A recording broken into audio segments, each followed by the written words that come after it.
ഈശോ മിശിഹായ്ക്ക് സ്തുതിയായിരിക്കട്ടെ.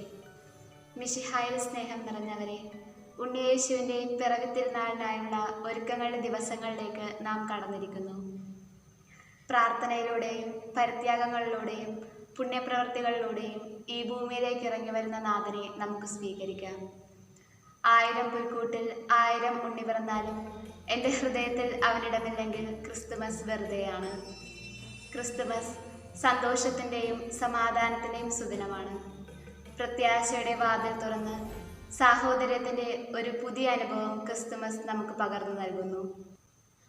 ഇന്ന് തിരുസഭ നമുക്ക് ധ്യാനിക്കുവാനായി നൽകിയിരിക്കുന്നത് വിശുദ്ധ മത്തായി എഴുതിയ സുവിശേഷം 7-ാം അധ്യായം 21, 24 മുതൽ 27 വരെയുമുള്ള വചനഭാഗമാണ്.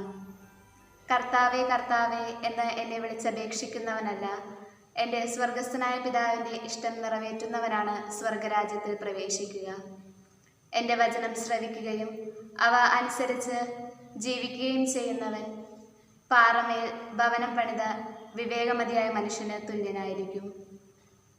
കേവലം വചനം കേൾക്കുക മാത്രമല്ല, അവ ജീവിതത്തിൽ പ്രാവർത്തികമാക്കുവാനും അതനുസരിച്ച് നയിക്കപ്പെടാൻ നാം നമ്മെ തന്നെ അനുവദിച്ചാൽ പാറമേൽ തൻ്റെ ഭവനം പണിത ജ്ഞാനിയെപ്പോലെ നാമും മാറുന്നു.